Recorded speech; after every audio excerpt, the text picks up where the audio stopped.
Welcome back, everyone, to the Weekly Armchair Sports Talk. It's me again. I'm back. My name is Keane, and joined by Phil Brown here today. This is our new fortnightly Manchester United podcast, Keane and Phil Talk United. I butchered it on the first show, wouldn't you know?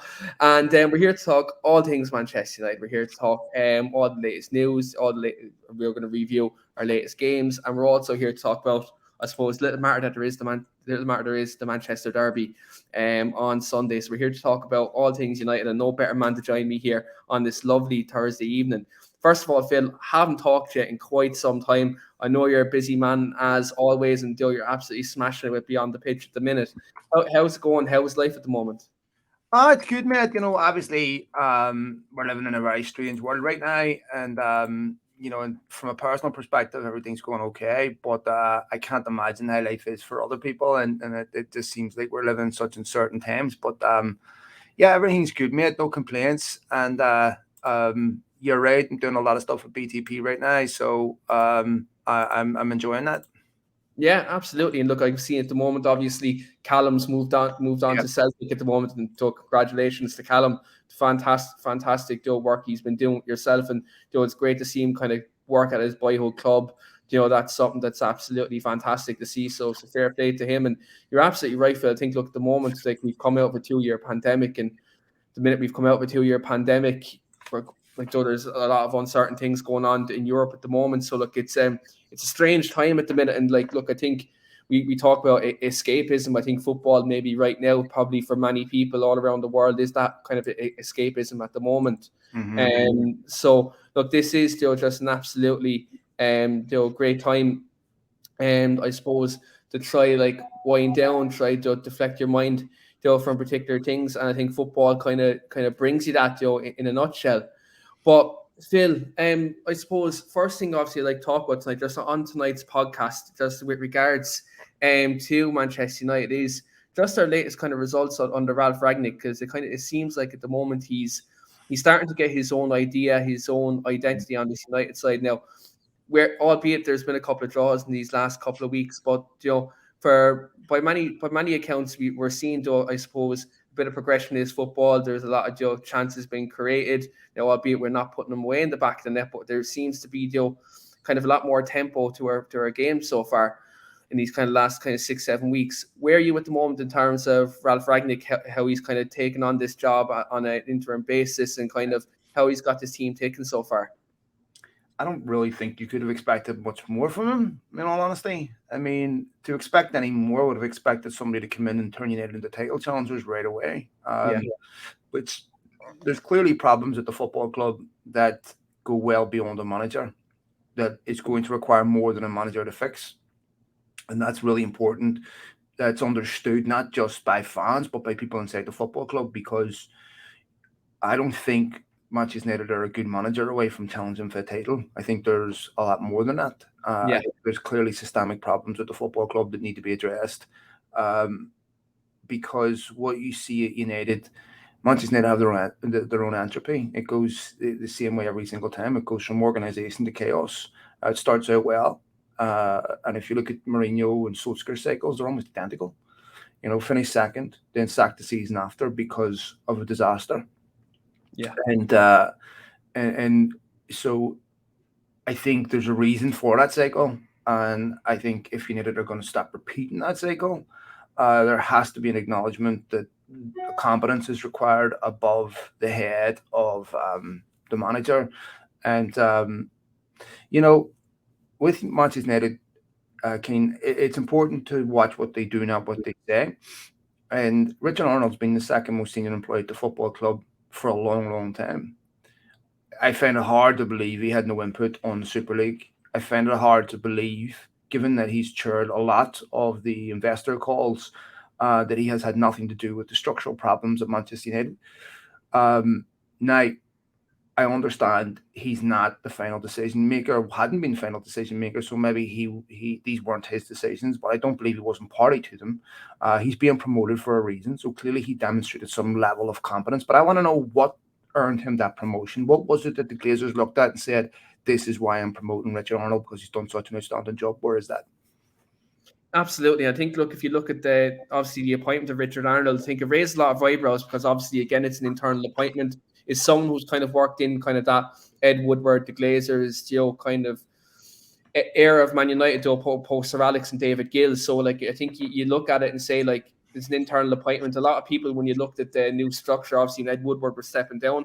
I think a lot of people maybe would have been looking for maybe an external appointment, maybe someone from outside the football club. A lot of people mentioned Edwin van der Sar at the time. Obviously, look, he's doing a great job over at Ajax, but that's a different situation to what United is at the minute. But yeah, it raised my eyebrows as well because obviously he's again someone who's not from a footballing background and to kind of be running that side of the club now. He has made public, and I don't know how true this is going to be, but he said that he doesn't want to be part of the football inside the football club. And like, look, that remains to be seen. Like, obviously, Ed did take on a lot of that at his time as kind of chief executive. So I think a lot of questions need still to be answered in these next kind of, I suppose, 12 to 18 months. And you're absolutely right, Phil. If you talk about this football club and where we are in terms of challenging for leagues, like, you're absolutely right. We're not one manager away from challenging for title. I think that would be kind of ludicrous to say that we are. Like, yes, look, you can get a good coach in, and look, yes, he can improve players from a tactical perspective, and yes, we may make strides to play better football, and yes, maybe for maybe year, 2 years, you may see on the pitch they may be more of an identity and they may be more of a consistency of play. But if you look at things above, you're going to need obviously a good football director. You're going to need recruitment to be there. You're going to need a strategy for that to be sustainable over a 5, 6, 7 year period. You look at other clubs like such as Liverpool and Man City at the moment. They've structures in place now. Obviously, I was going to mention Chelsea in that bracket, but it's uncertain what's going to happen with them at the moment. Obviously, what's going on in the world. But like, I think if you look at it, like, structurally, Manchester United are a good few years behind to be a consistent title challenger. Yes, you can bring a new manager in and you can buy 3, 4, 5 players, and yes, you can make United a team, I suppose, a staple in the top 4. But like, the top 4 isn't where, like, I think the fan base wants to be. I think anyone who's a United fan and has grew up supporting this football club knows that this club is all about winning trophies. This club is all about competing for the biggest trophies, not just domestically, but in Europe as well. But there's obviously, there's things that need to be right, get right at this football club. And then fundamentally, if you look at, like, on the pitch, but also off the pitch, there's been structurally this football club, there's a lot of things kind of, we're 4 or 5 years behind. And I think at the moment, Phil, until we get that right in-house, then, like, look, then we can maybe look at title challenge and maybe look, you get the recruitment side right, you get the academy right, you get, the first team right, then you can look at it and say, yes, okay, we can, build that. But unfortunately, at the minute, Phil, it's kind of a hard ask. Even like if you bring in Ten Hag, Pochettino, whoever it may be, and I'll get the viewers' questions in, from Twitter in a while, and I will pose them questions in terms of the summer and what you think about the managerial side of things, the football club. But I think it's going to be a while before we actually see structurally this football club improve and actually to be back up there at the top again. Look, there's a couple of things we know. The Glazers didn't buy Manchester United because they wanted to have a successful football team. They bought Manchester United because they wanted to have a successful business, right? So we know they're not in it for football reasons. They're in it for commercial reasons. If I was running Manchester United and I had a choice to call the Glazers with, hey, we've won the league, or hey, we've made about 40 million, I know which call they'd rather get. If I was to call them and say, hey, Mr. Glazer, we've won the league. We lost 10 million this year in revenue. We didn't make a profit, but we won the league. Or, hey, Mr. Glazer, we finished 4th, but we made 50 million. What do you think he would rather hear? Okay, and it's pretty easy to determine that because you look at how they incentivize employees. Ed Woodward was the highest paid person in his position in the league. So clearly it's got nothing to do with football, his remuneration, or anyone's remuneration who runs that football club. Clearly, they're incentivized for things other than football because there's no justification for that. I mean, the guys presided over a tenure that, quite frankly, was a disgrace. It was incompetence, ineptitude beyond belief. United fans have had to adjust to new norms. Under Ferguson, it was unthinkable that United would go 2 seasons without winning the league. And that may sound spoiled, but that was the standards of the team. Now, we've had to adjust to being what we once laughed at Arsenal for, where we have commercial goals. right? So, top four is Manchester United's goal again, right? How do you turn around in 10 years, 9 years, spend more than any other football club in the world, and yet your goal is top four? That's Leicester's goal, right? That's West Ham's goal. Why did you need to spend $1 billion to be a team that struggles to finish in the top four? By what magic have these people who run this football club been successful? They None. clearly haven't. So the natural sequela to running a football club as a business is exactly what you see, right? We get the academy right. The Glazers curve the academies right. Only if it's producing players that they can sell and make a profit on. That's what they define as a successful academy. Or if it produces players that saves them having to spend money in the transfer market, that's what they define as a successful academy, right? So these are things that you and I care about because we love football and we support Manchester United for football reasons. The Glazers don't support Manchester United for football reasons. They're in it for commercial reasons. And I understand the American mentality when it comes to sports. It's very different than the mentality over there. They're also much more tolerant of sporting franchises being used as a vehicle for profits, right? So when you look at the way Manchester United are run, Manchester United don't really care if they win the league or not. Manchester United don't really care if they win the European Cup or not. Manchester United just care that they give the illusion that they're in the Champions League, get the quarterfinals, that's good enough. Qualify next year, that's good enough, right? Because the strength of Manchester United's brand, and I bring this up and I hate to be, tautological about it, but is equivalent to the New York Yankees or someone like that. Most people who buy New York Yankees hats and shirts have no idea when the last time they won the World Series or what their last results were, what their last 10 results were, or any of the little micro things that affect you and me because of the strength of their brand, right? It's almost a fashion symbol now. Well, this is what Manchester United is. This is the way they say Manchester United. This is why they don't invest in a stadium, because the value is in the brand recognition, like Disneyland. Everyone knows the brand across the world. That's where United see their value, right? They don't think, and Woodward's on record saying this, that, hey, Liverpool weren't affected commercially by not winning the league for 20 odd years. The difference between Liverpool and City and everyone else and Manchester United is massive. And Liverpool, City, Ajax, they have to be successful on the pitch to make money. Manchester United don't, right? So, and the difference also is Manchester United deliberately turn their players into brands, commercialize and maximize their commercial reach, right? The antecedent to this was whenever Wayne Rooney held Manchester United to ransom over his contract, and he did so because he knew he could, because he was the only player sponsors were requesting on their merchandise. So his commercial value to Manchester United far transcended his sporting value. Now, Woodward was at the club. He wasn't David Gill's position at the time, but he was at the club, and he swore that would never happen again. So now United sign players, and you hear this repeated ad nauseum on investor calls about how many social media interactions and downloads and all. The problem with that, Keane, how do you build a team when you've got a dressing room filled with 16, 17 players who are managing their image and their brand, and when someone starts to lose, they deflect blame? That's when the leaks happen. Wasn't my client, was him. Wasn't him, was him. How do you foster a winning environment in the dressing room that's set up to be divided, right? These are like actors, icons. Ronaldo's bigger than Watford himself. Ronaldo's won more European Cups than Watford, right? On his own. He's a bigger brand than Watford, right? You don't think they're managing this? You'll notice when Harry Maguire came out and went after David McDonald over a story that Ronaldo and Maguire were having issues, Cristiano Ronaldo didn't come out and say anything, right? So Cristiano Ronaldo didn't deny the story, and Cristiano Ronaldo had no problems denying stories in the summer, linking him away from Juventus, saying respect my club, right?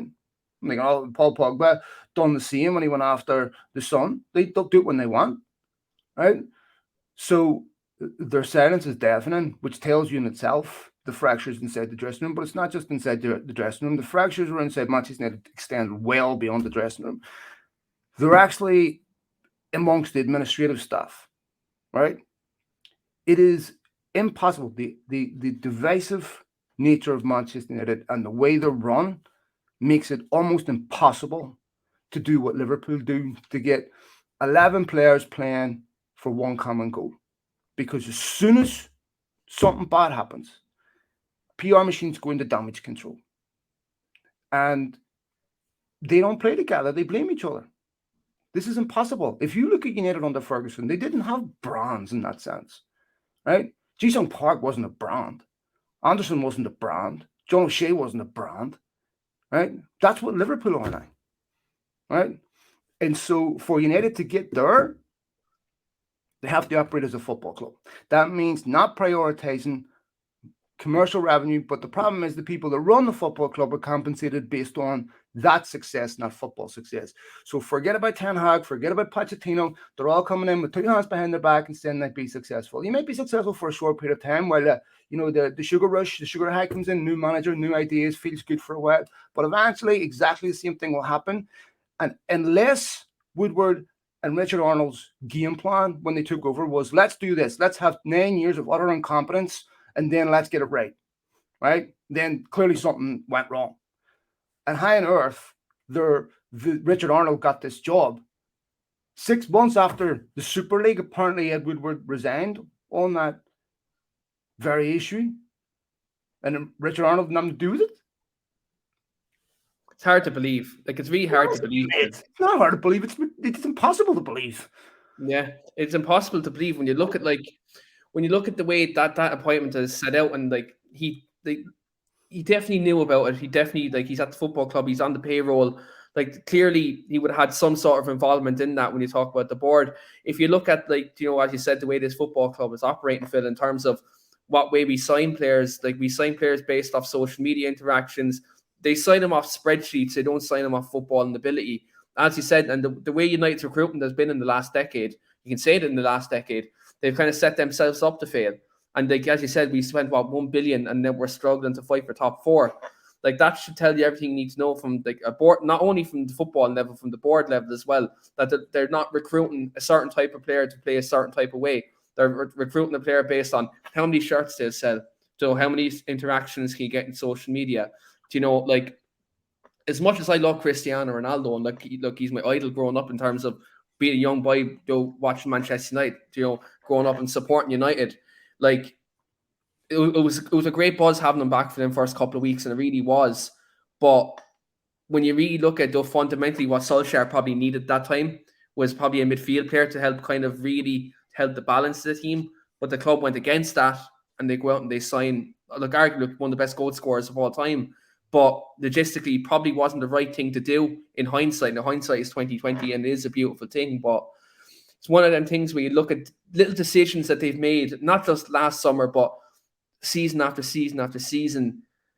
It just, the way it's done, you look at other football clubs and look at other structures, you just know that these people aren't footballing people. What structure? Let's go and send the best young players, like Holland and Bellingham? Exactly. So let me understand. United have needed a number 9 for about 5-6 years. So what have they done? Radamel Falcao on loan. Ibrahimovic at the end of his career. Cavani at the end of his career. Ronaldo at the end of his career. All right? What are we, the MLS? Now, what's the value of Ibrahimovic, Ronaldo, Falcao? They're massive commercial value. Right? Yeah. Now, but when Holland, the best young striker in the world, is on the market, United don't send him because of alleged buyout clause. How's that buyout clause going to Dortmund right now, by the way? Vanished. It disappeared. Dortmund can ask what they want for him. I thought there was a buyout clause that was the reason why I didn't want to sign him. Again, and it's one of them, like, incompetent decisions. Like, you look at, like, a thing like that, they're afraid that, yes, he'll leave after 2-3 years and you want the buyout clause. But, like, to be fair, in this day and age, you need to be ruthless, and you need to have a plan to buy the best young players in the world. Do you think, like, like, let's say Real Madrid, for example, they're looking for, like, Haaland and Mbappe at the moment. Are they bothered that they may look for a move in a couple of years' time? No, they're not. They're trophies. Real Madrid didn't turn around and say, hey, Eden Hazard didn't work out, so we're done with signing those top players, so forget about Mbappe. Now, have you ever heard such nonsense in all your life? And by the way, let's settle something right now. Manchester United have never signed Galacticos. All right? Angel Di Maria was a very, very good player. All right? But a Galactico, no. All right? Radamel Falcao, very, very, very good player, but was not fit. right? Went to United, didn't do anything. Went to Chelsea, didn't do anything, disappeared, right? So they signed him a couple of years too late when he wasn't in his prime anymore, right? So let's forget about that. Bastian Schweinsteiger, when he was finished at Bayern Munich, these are not Galacticos. And if you go out and sign Kylian Mbappe, then you have an argument, right? If you go out and sign the top young players in the world at the peak of their powers, when they're worth a fortune, when you beat other teams to them, then you have an argument. When was the last time you had to beat another team to a top player? When they're up against somebody else with competence, they fail. Right? Yeah.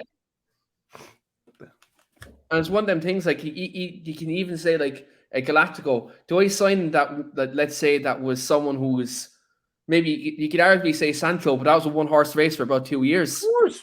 Yeah. Same, Like but it's the same with everyone. It's the same with anyone. Paul Pogba was a one-horse race. Right? Lukaku was a one-horse race. Because Chelsea wouldn't pay the money. Right?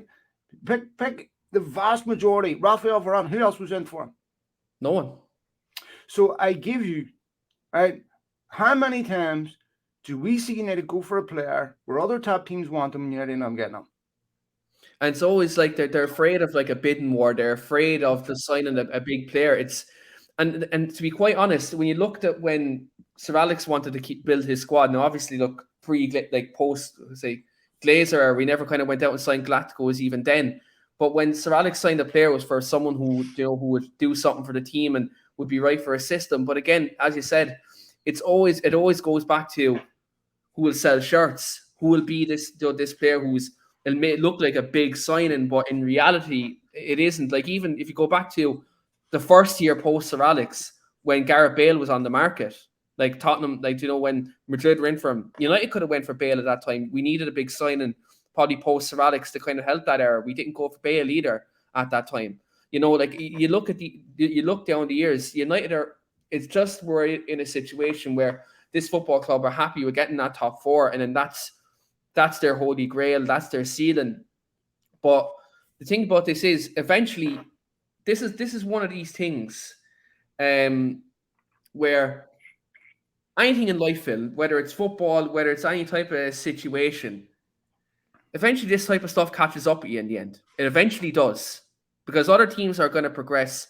Other teams are going to, they're going to spend more money. They'll help build new training grounds. They're going to recruit in the youth academy. They're going to recruit for first team level, and eventually, it's not going to be a closed shop where, let's say, 5-6 teams fighting for these places. Eventually, you're going to have your Newcastles who are to obviously spend the money at the moment, or whether how ethical that is or not. Look, that's another conversation.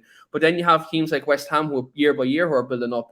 Leicester, like, if you want to talk about incompetence, we signed Harry Maguire for 80 million, Phil, and Leicester go off and build a new training ground out of that. Like, like, that's, again, like, doing things like that is just one. It just screams incompetence. And again, you look at these other clubs who are all coming up.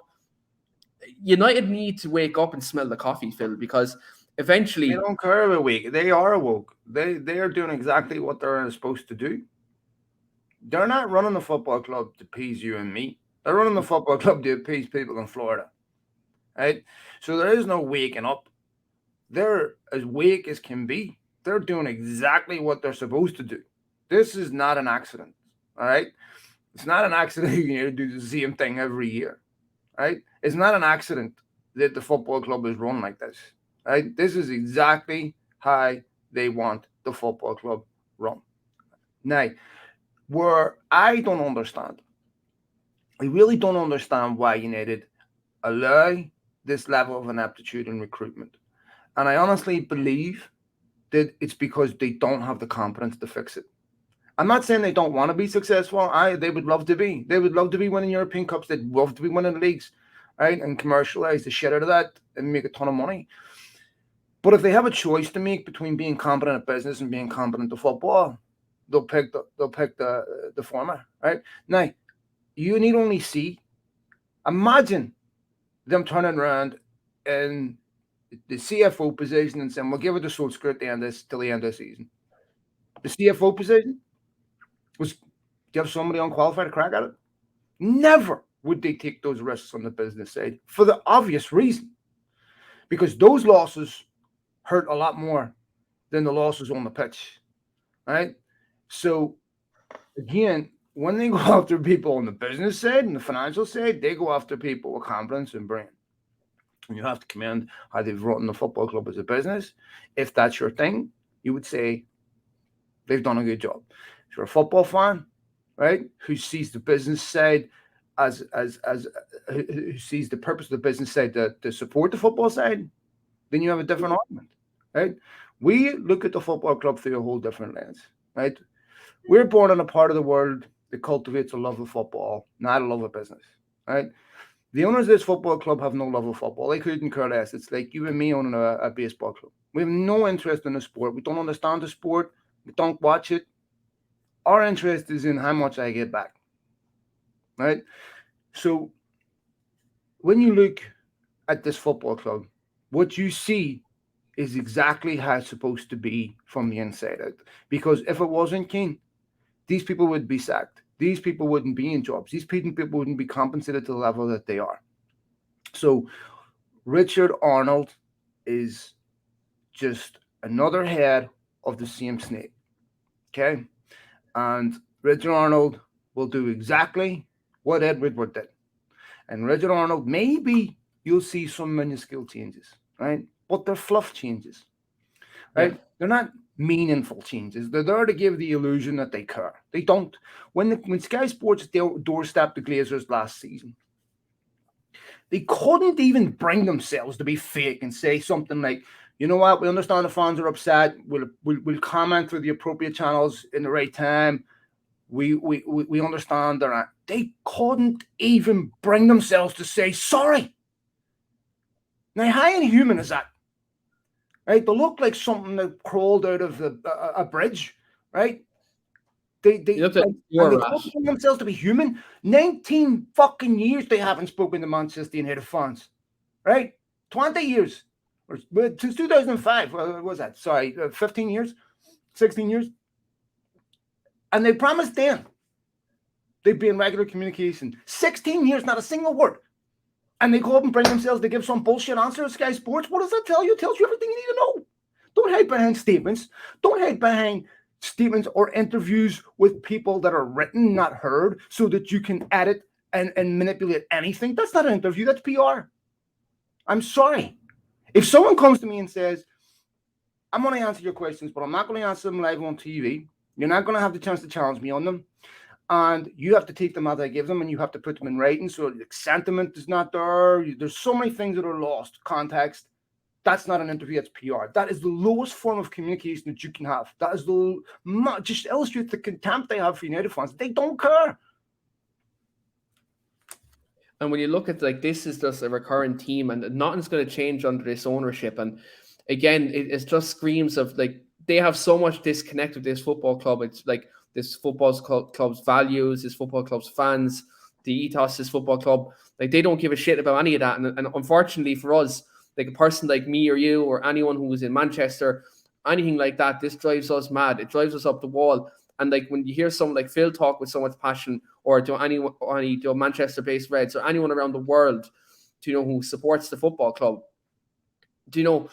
eventually fans have enough of it. But the thing about this is they're not looking at the passionate fans. They're looking at kind of how much money they can make. They're looking at can we get that television revenue? That's why they were so there for the Super League. They wanted that closed shop. And even seen reports say that the Super League could happen again. Look, that's never going away. One thing United are very, very savvy and very aware of is taking the pulse of the market. Okay. And one of the things Manchester United know is the younger generation fans identify with players individually as much as they do with clubs. Right? So you and I are fans of this football club, right?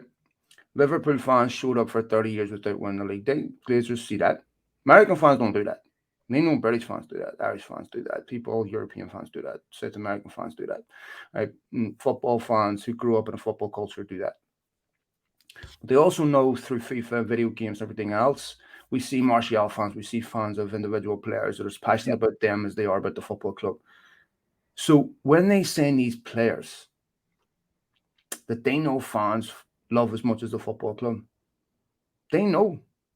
Listen, whether we win or lose, we're going to have a bunch of fans who want to defend on that player, no matter what they do.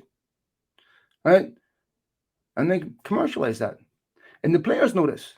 And they commercialize that. And they make a ton of money of it. So the players are as bad.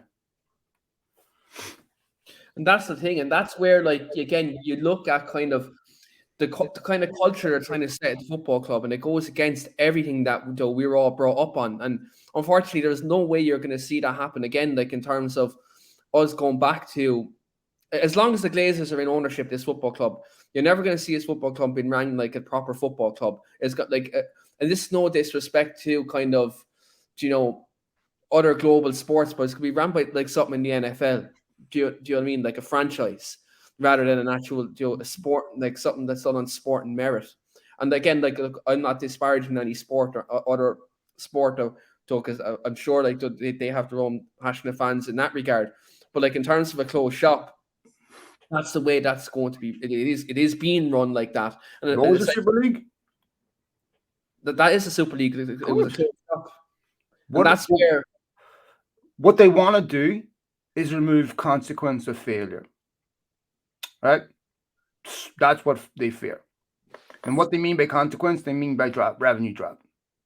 They don't care if you got the most money for finishing last, that would be United's goal. All right. So this is what their agenda is. They don't care. And they don't care what you think. They don't care what anyone thinks. They exploit your love, loyalty to this football club because they know ultimately most fans won't walk away. They'll stick with them. Okay. So they're still a good 20, 30 years away from realizing realistic consequences of how they run this football club. They'll be dead by that time. Yeah. Right? It's going to take people like you and me to grow up and get old, and the generation that comes from behind us to say, no, that's a long way away. And that's not even certain that will happen. But these are people that care nothing about tradition. These are people that care nothing about the sport. These people don't give a shit. And that was illustrated by the Super League.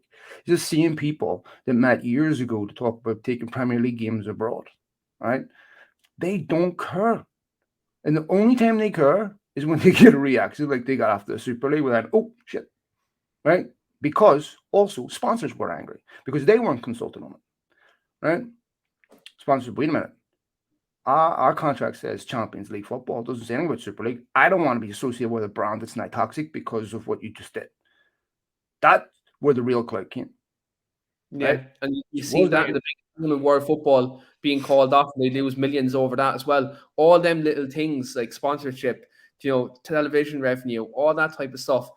If eventually that's when there was a half-hearted kind of apology, like not even an apology. Like you look at things like, they're kind of quaking in their boots then, when sponsors want to walk away, and you look at this now, and it's, as you said, nothing's going to change, not unless someone like ludicrous is someone comes in with an offer that they can't refuse. But in this day and age, in this current world, this current climate, that's so unlikely. That is so unlikely. And even then, like what Man United really need is a massive, like what they're doing now is criminal, really. What they're doing now is criminal at the moment. But like we need either them to either step down and say, look, we've no interest in this investment anymore, we're going to invest somewhere else. Or we need a scandal. It's something like, it's going to be hard for us to live with these owners, but for our love for the football club, like we don't support Glazers, we support Manchester United. But like when you look at this situation, like this is why fans like you, me, and everyone else are frustrated, is because we spend our time, our hard-earned money, whether let's say it's Phil in the States, he watches matches in the States. Phil pays his subscription to, I don't know who broadcasts the games in the States, Phil. DAZN is, or Fox or something like that. Is it? NBC. NBC, yeah. So Phil would pay his bill for NBC every month. Whether it's here in Ireland, it's Sky Sports, or whether it's the BT, Amazon, Premier Sports. Geez, there's too many outlets here in Ireland where you can get games now. But like, do you know what I mean? People spend their hard-earned money, or whether I'm going to games or Old Trafford, getting up at 1 o'clock in the morning, to get a flight, to get to Dublin Airport for 6 o'clock to get a flight to Manchester. Like loads of people do that in Ireland. People from the UK, they drive up and down the UK to to watch United. Fans come from Europe to go to see United. Like, they love the Glazers love that. They love our money. They don't love us. They love our money. Do you know what I mean? They love all that. Of course. It's all they care about. That's what we are. We're dollar signs to them. We're not people. We're not humans. Well, I'm sorry to say, but they're not human. But they don't have any human emotion towards this football club. Look, there's certain types of people in life.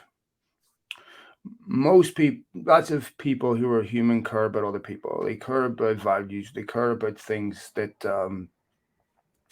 are not something you can put in a piece of paper, and not something you can own. And then there are people that care about property, and then there are people that care about money, and there are zero sum. Everything is about what's the price, what's the cost. I live amongst a lot of people like this, right? For example, when I tell them I do a podcast, what's the first thing they ask me? How much do you make of it? I don't monetize it. Why do you do it then? I don't know. How much are your kids worth? Is there anything sacred to you? Is there anything where it doesn't reduce the profit? Do you do anything because you enjoy it?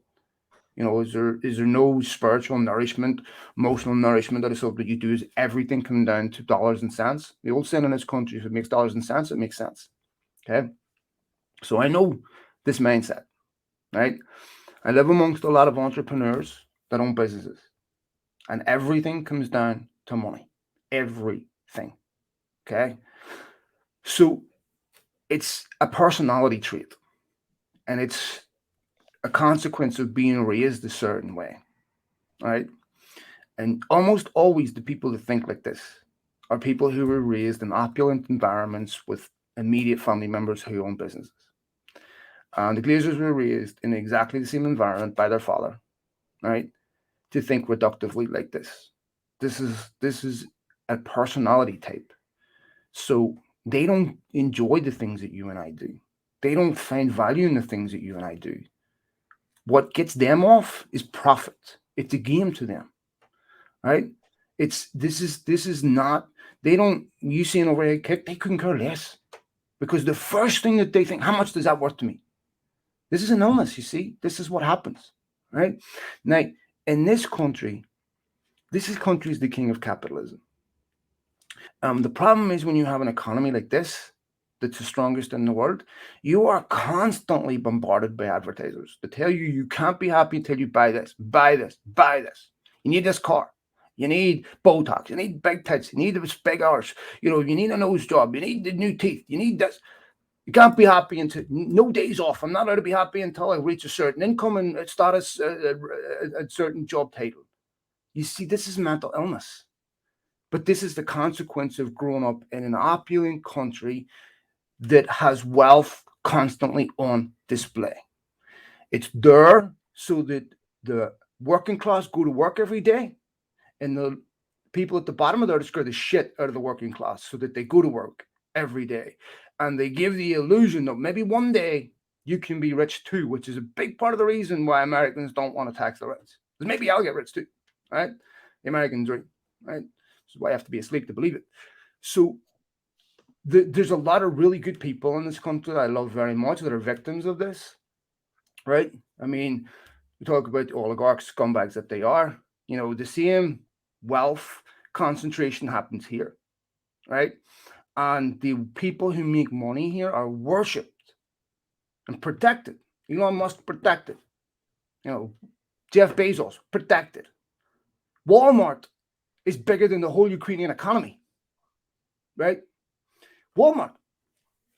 So what I'm trying to say to you is, in an environment like this, it produces people like that, okay? And that is part of the reason why American owners get a bad reputation. Stan Kroenke is exactly the same way. Exactly the same, right? Exactly the same thought process, exactly the same logic, exactly the same goal. Stan Kroenke is a multi-billionaire. His wife is worth more than him. She's the one with the real money. He could walk into Arsenal right now, give him $1 billion to spend and wouldn't miss it. Well, he doesn't. So this is what I'm saying. The illusion that these people care about the things that you and I care about is insane. And it's just a massive misunderstanding of the type of people that they are. and I see them all the time. So I know what these people are. I know how they think. I know what they value, right? And what you see with the Glazers, there's no saying someone shows you I believe. And what you see with the Glazers when Sky Sports shut the camera in their face is exactly who they are. They praise you.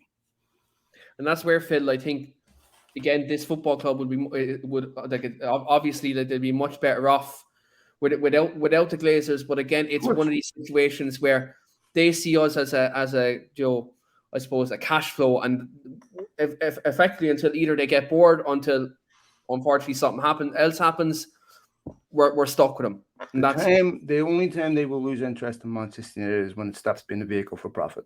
That's it. Yeah. Then they don't care. Yeah. How much of their own money they put in their football club? They earn so much off this football club. $1 billion. Billion. They take the billion. Most people invest in a business if they want to succeed. And they haven't put anything into that either. Like, they've taken $1 billion out and they've loaded what, 500 million. They bought 100 million just over a year ago for operating revenue. And their argument was, we are a really good business because we can borrow 100 million. It shows your strength of our business. No, strong business doesn't need to borrow 100 million. David Gill said it right. The debt is the road to ruin. Why do you need to borrow 100 million? There's no excuse for it. If that debt didn't have to be serviced, there'd be no need to borrow money. And that's where, like, look, again, like, you see things like them taking out dividends. You see things like, taking out that loan during the pandemic. Do you know what I mean? Like, you see things like that. Again, they're so disconnected. They just don't give a shit. And they loaded this football club with debt. They never communicate with fans. Like, again, it's just that mentality. Do you know it doesn't communicate with its customers? No one. Even if it's bullshit. Even if it's fluff. Right? Now, you look at Roman Abramovich. One of the things Roman Abramovich did very well was not do interviews for a very good reason. Because he didn't want to be asked questions that he knew was going to be asked. Why do you think the Glazers don't do interviews? The only people that don't talk are people with something to hide. People who hide are people who have something to hide. Right? They don't talk because they know they can't answer the questions that are going to come their way in a way that can remotely excuse what they've done. See, this is the thing. And this is where I do feed for some people at United. Because they're wheeled out to apologize for this. And it's impossible. Right? Because anyone with basic logic and reasoning knows that this is indefensible. Right? So when you got the likes of Charlie Brooks, who's a wonderful human being, who's leaving the football club, who's being pushed out, saying defend that. Defend them taking dividends. It's impossible. He's not stupid. He knows. Right? So it's an unenviable job. Right? And there's a lot of good people who work for the football club that aren't millionaires and aren't being paid well. But the simple fact of the matter is, and this is settled science, it's a settled question. The Glazers own Manchester United as a vehicle for profit. So let's stop investigating and asking the question. Do they care about football? They don't. They haven't. They never have. Right? Now, they'll happily show up for photo ops if United win a European Cup like they did with Ferguson. Right? But do they care? No. In America, when you win the Super Bowl, who's the first person to lift it? The owner. Yeah. Right? So that's where they want to be. Right? When you succeed, they want to be beside the winner. But when you don't succeed, where are you? Hiding. They're not there. They don't care. United win a European Cup, you'll see them there. When was the last time you saw Glazers at a match? Wasn't it last time 2019? Remember they in in Paris or Barcelona, it was 1-2 from the away game. That's the last time they're publicly seen. Obviously, the Ronaldo game as well. When Ronaldo came back, that's when we seen them. Did they do an interview? No, but they were sitting there because they're Tom Brady of Man United almost came back. Do you know what I mean? That was obviously a big time for them to be there. Like Joe Glazer sitting in the crowd, then obviously lapping it up, knowing lovely. These shirt sales coming in, by the way. You see things like that, and it's just disgusting. It's despicable. Yeah, and the Glazers done a thing in Florida. and they were asked about Ronaldo. They were showed up to a college and give some bullshit speech to kids for 5 minutes. They couldn't even tell you what age Ronaldo was when he signed for United. They got that wrong. Right? One of the top players in the history of the football club. They were unaware how old he was when he signed. Ask any average United fan, they'll know. I mean, it's an insult. Do you know what it is? They've bought a history that wasn't theirs and prostituted it across the world. They prostituted dance law, George Best, the Munich 58. Or if they could get away with making money off Munich, they would. Right? I'm telling you, they'd love to sell it to Hollywood and make a fortune. And the only I'm guessing, but most of the reason why they probably don't is because they get slaughtered, and they'd have to give the revenue to the families or the Munich Memorial or something like that. But if they could, they would, right? Because everything comes down to profit. Nothing matters more than that. Nothing. Not even their own families, right? And so lots of these people have dysfunctional relationships with their families because they're exactly the same. Because they look at everything through the lens of profit and loss, not win-loss. So these people don't care about the things that matter to you and me. They don't care how old Ronaldo was when he signed for United. They don't care about Munich 58 unless there's a profit angle. They don't care about anything unless it has a profit angle. It's meaningless to them. So we know this. The question really is, Keane, can Manchester United be successful with that mentality? No. I don't think they can, because when you go back to Ferguson, right? Ferguson had an aura about him, and he was getting successful on the cheap because they weren't matching Chelsea spending, they weren't matching City spending. All right? This is what a lot of people say about Harry Kane. Think about how hard Ferguson had to convince the Glazers to spend 20 million on 29-year-old Van Persie. Then you're going to go out and spend 100 million on 29-year-old Kane? Jesus Christ, how many times do you need to learn the same lesson? All right? So a football club would send Harry Kane. A business wouldn't. Right? So when you look at Ferguson, right, the way he run the football club, once he left, all the power was usurped and went upstairs. No one at the football club got that power again. Nobody. Right? Mourinho said, you know what, the second tour of America, we want to stay on one coast because it's too difficult to fly over this country. Who won that argument? The commercial said won the argument. You do what you're told. Tail wags a dog at this football club. So, honestly, we're beating a dead horse here. The bottom line is this, and the only question that needs to be asked is, can Manchester United find a way to be successful on the pitch being run as a business, with business taking priority football every time? That's the only question that needs asking. And that's why when you talk about Ten Hag and Pochettino, whoever comes in has an impossible job. And if anyone, I think Guardiola would fail in this environment. I do. Yeah, I agree. Whoever comes in and has to work in that environment needs a miracle to be. It really is going to require Liverpool and City to have massive drop-offs and Klopp and Guardiola to leave, and for it to be a bad league, which is when United finished second. It was a bad league, right? Yeah. That's what you say, it was a false position. I don't think it was a false position. I just think it was a bad league. But once Liverpool recovered and got their act together, United are miles behind them. It's embarrassing. 5-0. Are you confident this weekend? I'm not. But this is not Ranić's fault. This has got nothing to do with Ranić. You know, again, Ranić comes in, within 2 to 3 weeks, players are leaking bullshit about him. Why? Because he came in and gave them a home truth about their attitude and everything else. But the problem is, why do they have that attitude? Why is the dressing room always toxic? Now, an atmosphere in any business comes from the top down. Okay? The people with authority in a business are the ones that create the environment. Okay? Because inevitably human beings do what they're incentivized to do. And if you have no discipline in your home, kids wreck the place. There's fights, there's squabbles, they fight over Swedes, they fight over that, right? And if you have favorites, you cause issues with other players. This is exactly what happens.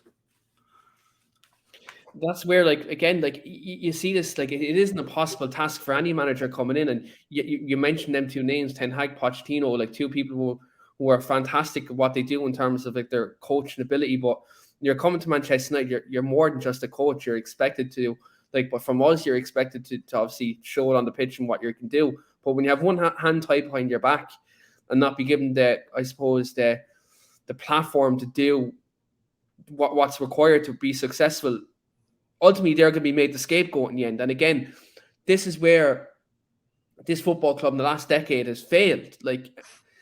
Every manager has come in, and all these these managers for Phil. I remember our first conversation. We spoke about first ever conversation, mind you. We spoke about Mourinho. We spoke about David Moyes. We spoke about Van Gaal. We spoke about Ole Gunnar Solskjaer, and all them managers all had good traits about them in terms of what they could do on a football pitch. But all them managers were never, apart from probably this summer just gone, barred probably the defensive midfielder, never really got what they really wanted, what they really needed. Mourinho finished second, and when he said finishing second was one of my best achievements in football, or was his best achievement, we all laughed at him.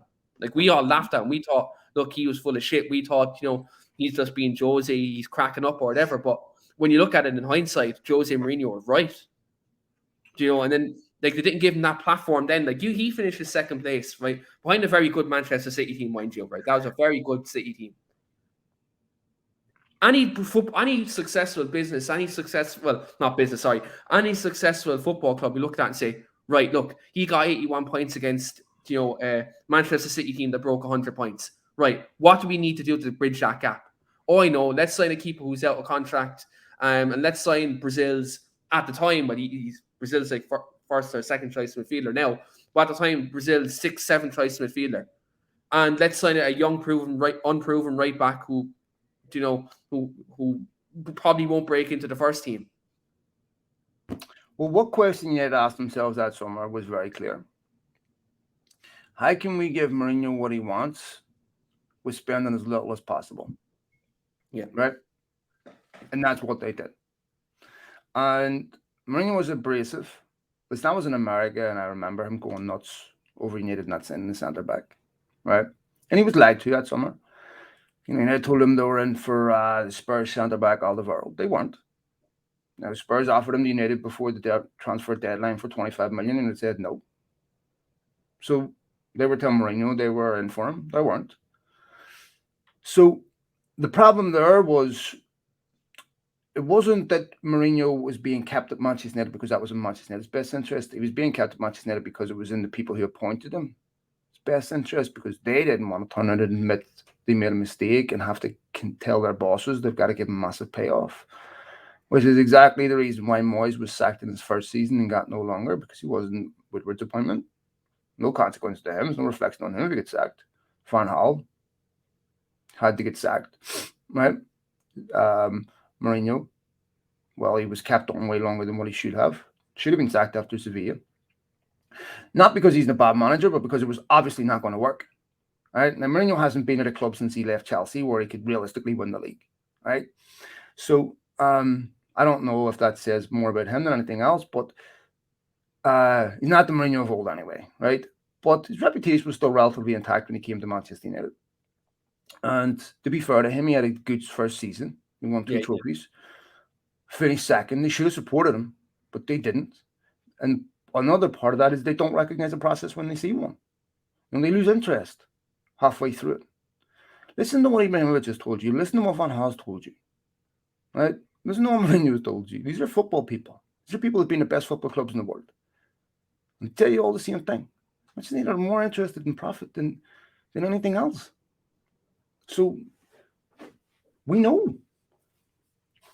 Yeah, and unfortunately, it's this close shot mentality, which is absolutely shooting us in the backside this last decade, and we're not seeing any imminent change. And I don't suggest anyone believes until very soon that this is going to change.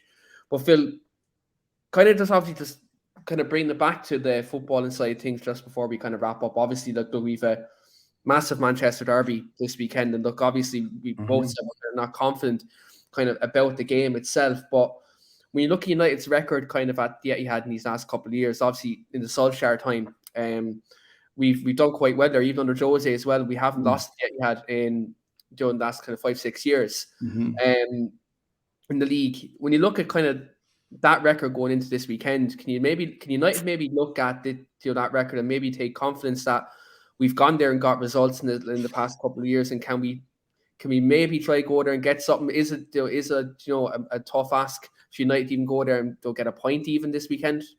Well, it's certainly a tough ask. I mean, let's have it right here. I mean, we need to be realistic about what United are at. I mean, United aren't good enough to go away and dominate a game against Atletico Madrid yet. They're not good enough to go away and dominate a game against Man City. Man City are going to have to play poor, and United are going to have to play their very best. They're going to have to do things that they haven't done for ages, right? So, when I remember Jurgen Klopp coming in and saying the one thing United will be is organised on the Rangnick, I definitely think there's a better organization, a better structure to United's play, but they're still lacking so many basics. I mean, transitions are still poor. They're slow. They rely on teams making mistakes. I think Spurs showed a way to beat Man City where, you don't dwell on the ball too long. You knock it forward so they don't foul you in key areas so that you can put pressure on their centre-backs right away. I don't think that's going to happen. United's performance back-to-back against Liverpool and City earlier in the season was a disgrace to this football club. Yeah. So to me, I'm not confident. I would love to see United go do well. We all would, right? And certainly there's an unpredictability about Manchester United that makes that possible. And certainly individually, 1 to 11, they've got the players to do that. But again, do they have the desire to do it? Do they have the desire to play for Rangnick, who they know is not going to be there in a couple of months? Is that dress? If you look at the Villa and Leeds game, as soon as someone scores against United, they deflate. They collapse, right? That worries me. That worries me if City were to score early, would we be sitting on the end of a Haag? Because eventually what you can see is players already scripting that PR apology on social media in their heads, right? And who they're blaming and who they're going to leak to. Not my fault, his. No, too many people are comfortable with losing. Too many people already have their pre-made excuses, right? So are people going to fight for the shirt and for the fans? That's what I wonder. When I look at I watched Celtic Rangers a couple of weeks ago. Tempo was unbelievable. Flying in the tackles, right? No matter what happens, Celtic beat them. Rangers, still give everything. Yeah. Liverpool United, I didn't see a tackle. I didn't see anyone care, right? Do they defend the football club or defend their own personal interests? They've been taught to defend their own personal interests before the football club, because that's what the people above them do. Why are they not appointing Antonio Conte? Because he's abrasive. Because he does what he did at Spurs. He did that at Inter. He came out and said, I want better players. But, we're petrified. That's why they want Pochettino, a nice guy. Because that's what the people above them want to work with. Not because it's in Manchester United's interest, because it's in their interest. This is the problem. You've got so many people working to their own individual ends, their own personal interests. So how do you foster, what's one of the biggest allegations against United? They're not a team. Well, of course they're not a team. So no, I wish. It's one of them. I think for me, the only thing I can take out of going into the weekend is just the previous record we've had under both the previous managers, and we both done well there, unbeaten in Pep's time there. But if you look at it now, at least in that time, the vibe around the football club at the time was not the way it is now in terms of how fractured it is. I haven't seen a man in my whole 25 years of living. I've never seen a United dressing room like this. I never have. And if I talk, obviously been brought up to watching United, I was always taught about the likes of Brian Robson, Roy Keane, people like that, captains, leaders, people who had a stranglehold on the dressing room. And you look at this type of culture we have now, it's miles, worlds apart of what this dressing room was before. And it's not the same football club anymore. Then it was a football club. Now it's not. Now it's something that resembles a football club. What did they tell Jurgen Klopp? It's adult Disneyland. That's Jurgen Klopp said, yeah, it's like Disneyland over there. But Phil, just the final thing, just touch on just before we wrap up, is obviously just the emergence of Anthony Elanga. So in a time where we've been kind of having a bit of I suppose not a great feeling around the football club. He's been kind of a shining light in kind of these last 4 or 5 weeks. Yeah. What do you make of the emergence of Elanga? And does that kind of give you some sort of was refreshed feeling about the club in some respects because one of our not one of our family members, one of our academy players is coming through.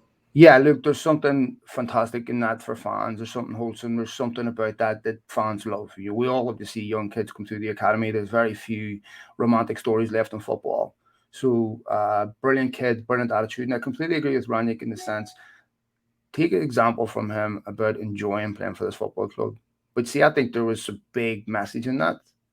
Why are people not enjoying playing for Manchester United? There was once an old statement that says the only way after Manchester United is down. 99% of players want to join Manchester United, the other 1% are liars. Well, that's not the case anymore. Even the players we have don't want to play here. Why do the players we have not want to play here? I know players get slaughtered. I wants to leave. Go, but ask why. Because it really matters. Right? Why is there constantly a toxic atmosphere inside Old Trafford? The answer is upstairs. That absolutely is it. But guys, thanks very much for listening to today's podcast. It's been a first great one here with Phil here today. We'll be back in a fortnight's time, and hopefully when we do review that, we will hopefully have a good result in the derby, and we'll obviously review whatever results we do have in the league as well. And hopefully, please God, everything else in the world, works out in some sort of way where we're all kind of in a more positive mind frame and we can all be at ease. And look, my thoughts and prayers do go out to everyone affected at the moment. But Phil, thanks very much for coming on this evening. It's an absolute pleasure being in your presence again. Yeah, thanks for having me. No problem at all, Phil. And all of you guys just either watching here on the replay here, don't forget to hit that like button and also hit the subscribe button to the Weekly Armchair Sports Talk. It's great to be back here this year. And also as well, guys, look, this will be available on audio platforms such as Spotify and also Apple Podcasts and other audio platforms coming soon. So thanks very much, everyone, for listening. But until then, guys, we'll see you in a fortnight's time, and I hope everyone stays safe. Thanks very much. Cheers, Kev. See ya.